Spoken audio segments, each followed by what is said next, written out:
What's the difference between DIY and doing it yourself?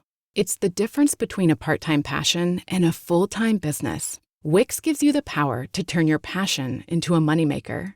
With a website that fits your unique vision, let your ideas flow with AI that guides you, but keeps you in the driver's seat. Manage your business from one dashboard and keep it growing with built-in marketing features.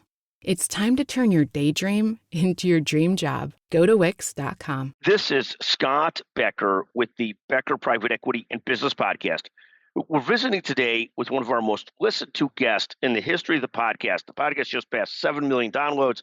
It's been really highly ranked, and no one is more central to that than Holly Buckley, the chair of healthcare at McGuireWoods, and somebody who works brilliantly in the middle of healthcare and private equity. Just a brilliant leader. Holly, tell us what you're seeing today in the business deal market. What are you seeing currently? Is it moving in the right direction, the wrong direction? What are you seeing currently?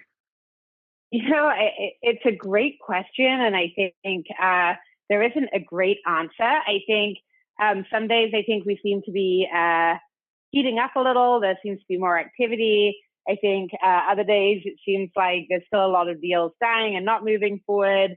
I think overall I would describe the market as tepid, hopefully heading in the right direction. We've been saying that for a while. We are seeing some good exits happen, which is really reassuring. There's some good buyers out there. We're seeing some increase on add-on activity, and we are seeing some new deals get started. I think a fair amount of the new deals are in kind of adjacent spaces to direct provider services. There are some direct provider services deals happening, but that section of the market is slower, I think, than some of the adjacent areas. No, thank you so much. It seems like the bloom is a little bit off the rose in investing in direct providers, as you still have sort of middle margins, some margin pressures, and high interest costs that are making some of those, what were traditionally physician practice management deals, more challenging. Multi-facility deals, I think, still going well, and things obviously in adjacent space like the vet space is going well. But you're absolutely, I think, spot on that so much of the deal activity is what we used to call provider light, but really things that sell into providers, technology, software, digital, all kinds of other things versus direct provider spaces. Is that a fair statement, a fair assessment of what you're saying? It is. And I think when we talk about adjacent spaces, I think the thing I hear the most about this year is IT type solutions. So technological solutions that support delivering healthcare better.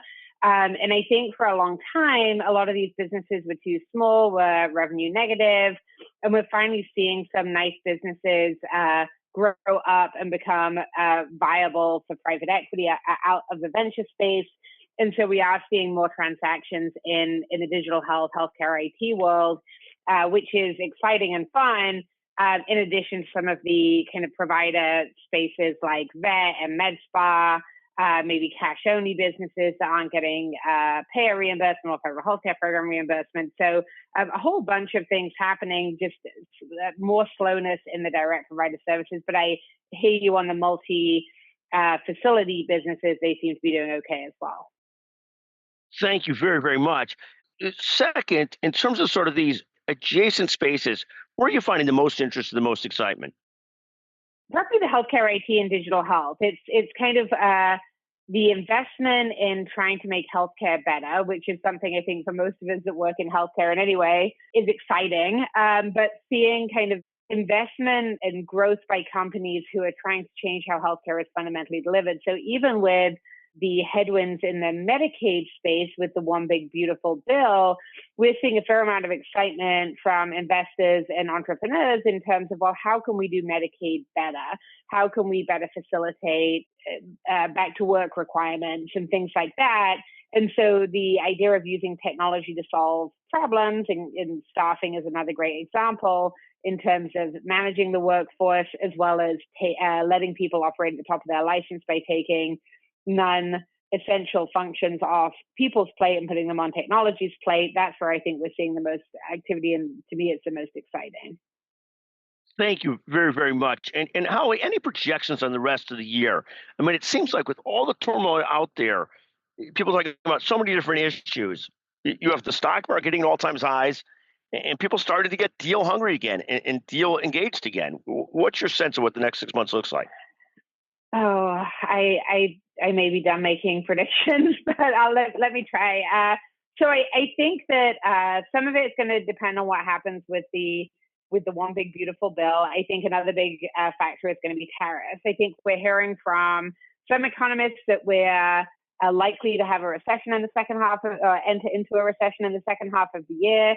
I certainly think that is very much possible. I hear you, the stock market's at all-time highs right now, which feels great when we look at our retirement accounts. I think I still try not to look too much because I feel like it's maybe too good to be true. And there's some badness coming our way with respect to the stock market and the overall economy. I think Trump's tariff policy is going to be a significant factor in that, and how we land when we get to the end of some of these 90-day spans in terms of whether we're fully backing off tariffs, whether there's going to be a massively compromised position. And I think businesses need more certainty in terms of how they are going to be operating in the current years. And I think the constant whipsawing is creating a potentially untenable situation that is going to land us in a much worse spot than we are right now.